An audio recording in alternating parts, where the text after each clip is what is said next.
चांद देख रहे हैं और वो दिखाई दे रहा है। उसकी एक वीडियो भी मैं आपको दिखा देता हूं। यानी अंधेरा हो गया, मस्जिद में चले गए, मस्जिद में जो एतकाफ पे लोग बैठे हुए थे उनको भी उठा दिया, वापस आए तब भी चांद दिखाई दे रहा था। रोजा खोलने के वक्त चांद दिखाई दे रहा था। फिर जब एतकाफ के ऊपर बैठे हुए दोस्तों को उठाया मस्जिद से जाकर, वहां से बाहर निकले, फिर मैंने देखा फिर चांद नजर आ रहा था। तो ऐसा कभी किसी चांद रात पे हुआ नहीं। अल्लाह ताला हम सबकी इबादत और हम सबके रोजे कबूल फरमाए। इससे ज्यादा मैं कुछ कहना नहीं चाहता। तो आप सबको बहुत बहुत चांद रात मुबारक, आप सबको बहुत बहुत ईद मुबारक।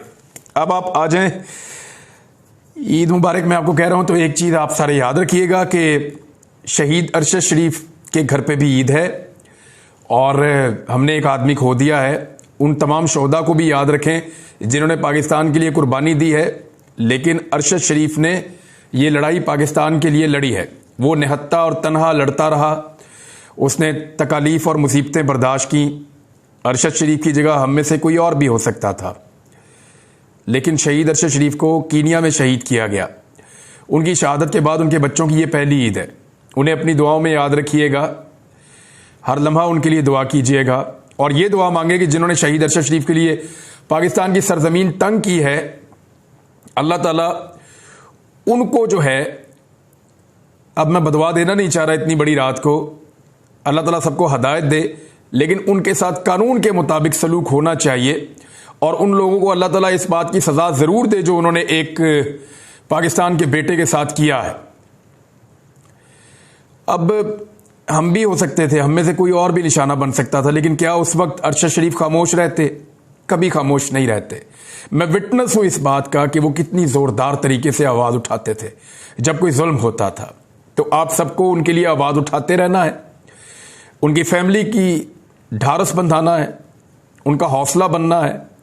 शहीद अरशद शरीफ तो वापस नहीं आएंगे, लेकिन उनके लिए आप सब आवाज उठाते रहेंगे और जिस मकसद के लिए उन्होंने कुर्बानी दी है उस मकसद के साथ आप सब लोग खड़े रहेंगे इंशाअल्लाह। आप सब ये आपस में वादा कीजिए।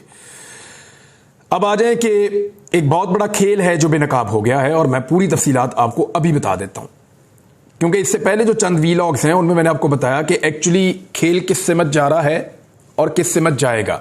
तो नादरीन, रूटीन की खबरों के अंदर एक बड़ी खबर यह है कि एक ट्रैप बिछाया गया था, एक जाल बिछाया गया था सुप्रीम कोर्ट ऑफ पाकिस्तान के लिए। ये क्यों सारी चीजें एकदम तब्दील होना शुरू हो गई, और मैं गुज़िश्ता चंद दिनों से आपको बता रहा हूं कि आइन और कानून के मुताबिक आगे बढ़ने का रास्ता क्या है। इसमें बहुत सारे आइनी माहिरीन की राय भी शामिल होती है और कॉमन सेंस की बात है कि सुप्रीम कोर्ट ऑफ पाकिस्तान एक फैसला देने के बाद उससे पीछे हट नहीं सकती और रास्ता कोई और नहीं है। और जो चीफ जस्टिस ऑफ पाकिस्तान है, उनकी शख्सियत को जो लोग जानते हैं उन्हें भी इस बात का आइडिया है कि मुश्किल हो जाएगा उनके लिए पीछे हटना, जब तक कि कोई बहुत ही नागुज़ीर वजूहात ना हो जाएं उनके पीछे हटने के लिए। भारत अभी भी कह कुछ नहीं सकते आप, लेकिन सुप्रीम कोर्ट ऑफ पाकिस्तान ने बांध लिया सबको।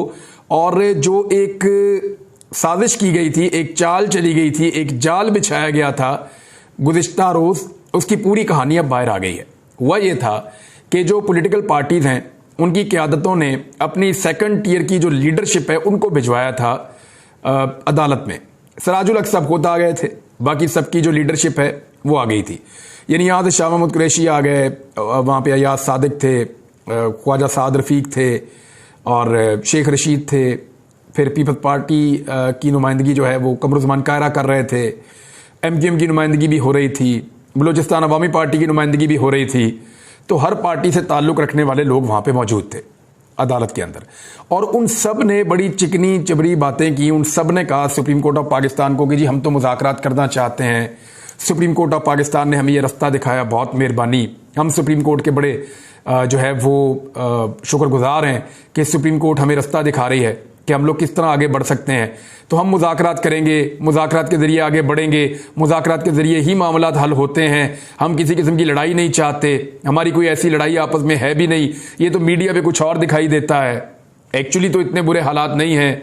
तो अदालत को हम बहुत शुक्रिया अदा कर रहे हैं और अब हम मुज़ाकरात करने जा रहे हैं। इसके बदले में जो अदालत से मांगा गया वो चैम्बर में भी मांगा गया और बाहर भी मांगा गया कि अदालत अपना जो फैसला है 14 मई वाला उसको मुअत्तल कर दे।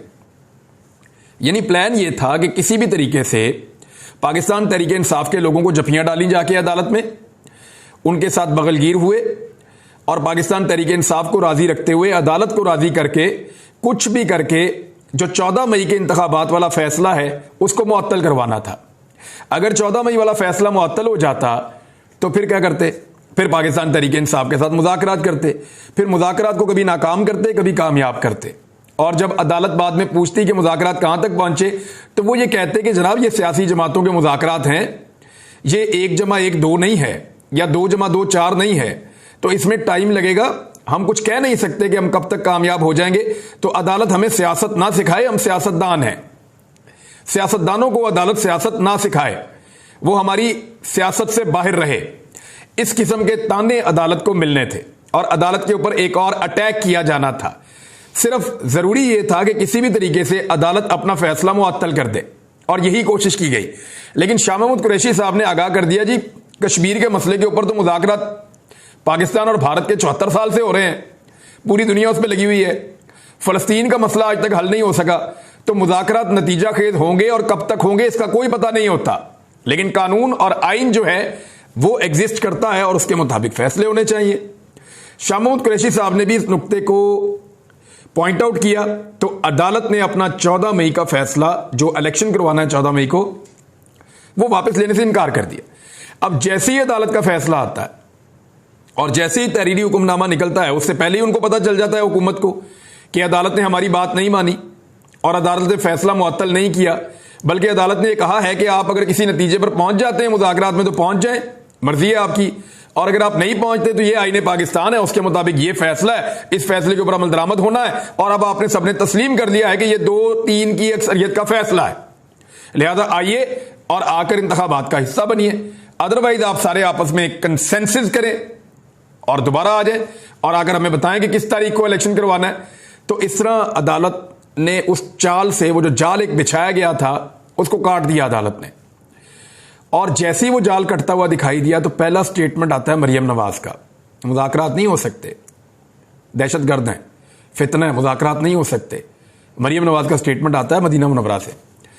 आप गौर करें कि इससे पहले जब उनकी पार्टी के लोग अदालत के अंदर इस बात की गारंटी दे रहे थे कि हम मुज़ाकरात करना चाहते हैं, हमें वक्त दिया जाए, उस वक्त तक कोई नहीं बोला।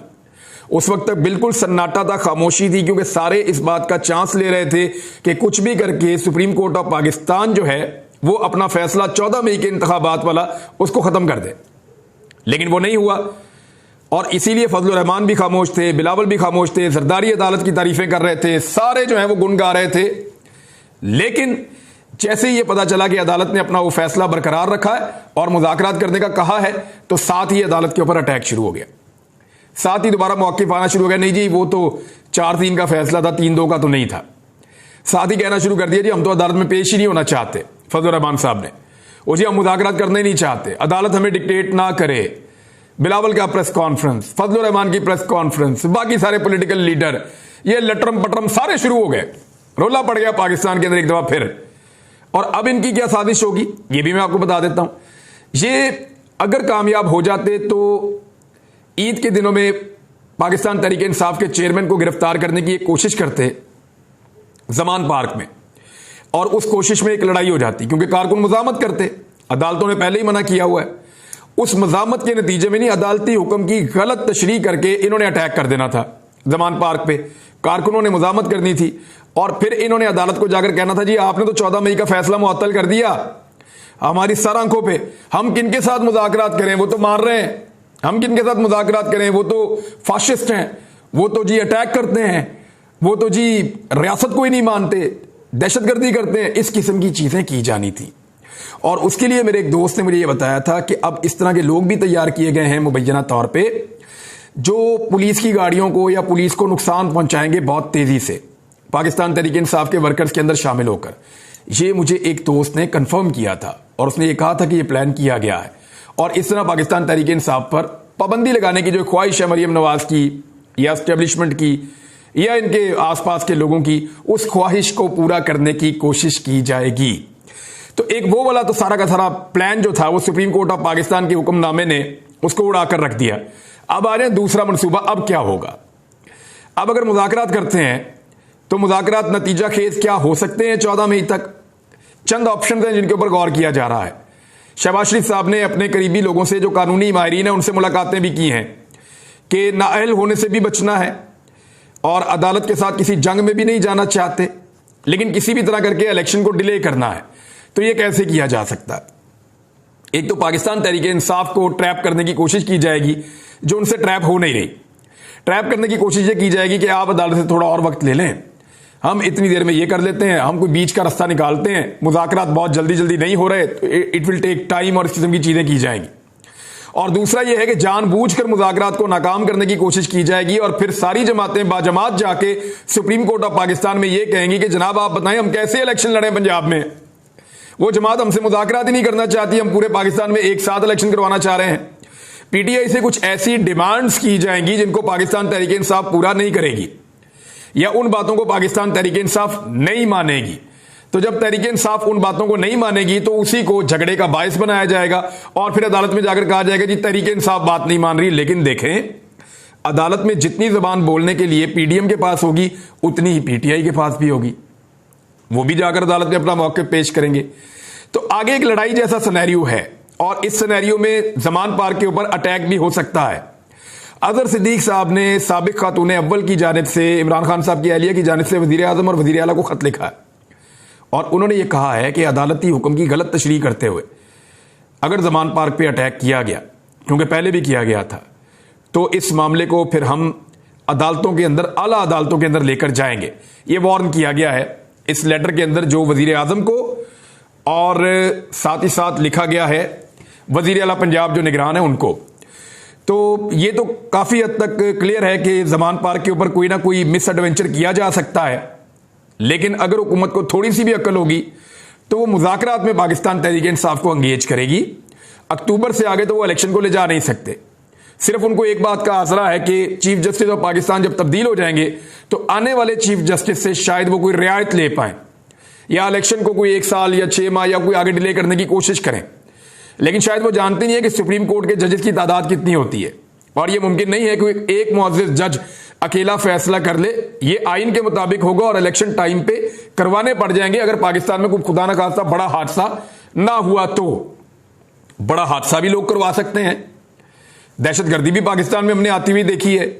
यानी अपने फायदे के लिए, अपनी जिद और अना के लिए पाकिस्तान को आग में झोंकना भी इन लोगों को बाद वक्त कबूल होता है, जो लोग पाकिस्तान के फैसले बंद कमरों के अंदर करते हैं। बहरहाल इस वक्त की सिचुएशन यह है कि मुज़ाकरात उसी जगह पर आकर फंस गए हैं, और अब ईद के बाद देखेंगे कि कौन बैठता है किसके साथ और क्या बात होती है। लेकिन सुप्रीम कोर्ट ने एक चाल को नाकाम बनाया है। सुप्रीम कोर्ट का जो प्रैक्टिस एंड प्रोसीजर बिल था वो बाकायदा कानून बन गया है इस वक्त, जो उसकी कानूनी हैसियत है, क्योंकि सदर पाकिस्तान ने उसको दोबारा वापस भिजवा दिया था। 10 दिन गुजरने के बाद 11वें दिन वो अब कानून बन गया है, और इसको प्रिंटिंग के लिए कौमी असम्बली सेक्रेटेरिएट ने प्रिंटिंग कॉरपोरेशन को गजट नोटिफिकेशन का हुक्म दे दिया है कि इसको शाया कर दिया जाए। लेकिन एक चीज और याद रखिएगा, सदर ने इस पर 2 मरतबा दस्तखत नहीं किए, और सुप्रीम कोर्ट ने इस एक्ट को अदलिया की आज़ादी और अंदरूनी मामलात में मुदाखलत करार दिया था, और कहा कि बिल का हिस्सा बनते ही अदलिया की आज़ादी में मुदाखलत शुरू हो जाएगी।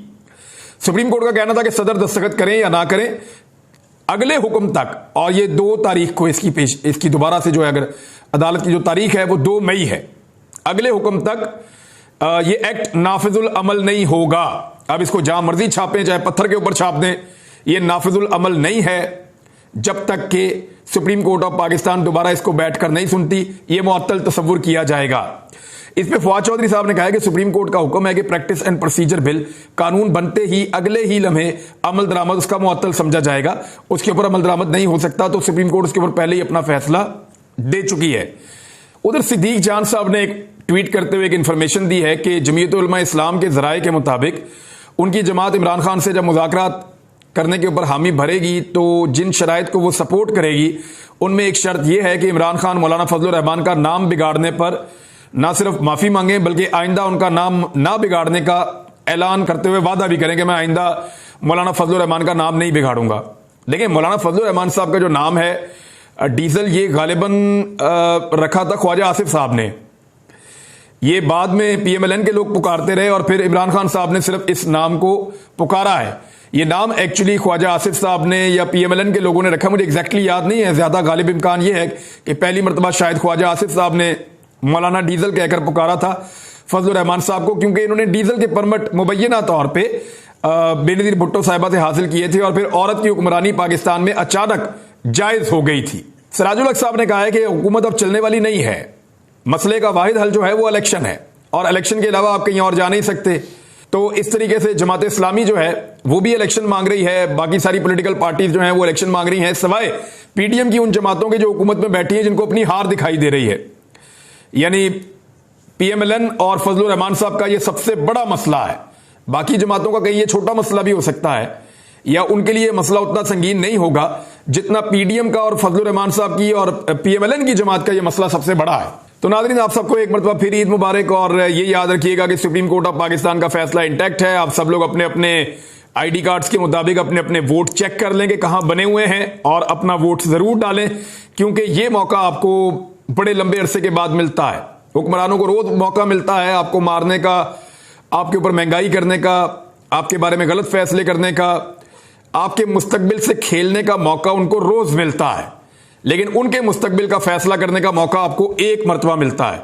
तो अपने आईडी कार्ड निकाल के टाकी शाकी मार लें और मैसेजेस करके चेक कर लें। पूरा प्रोसीजर जो है वो मैं आपको अगले वीलॉग में बता दूंगा, किसी एक वीलॉग में, कि इसको कैसे करना है। अब तक के लिए इतना ही, अपना ख्याल रखिएगा, अपने इस चैनल का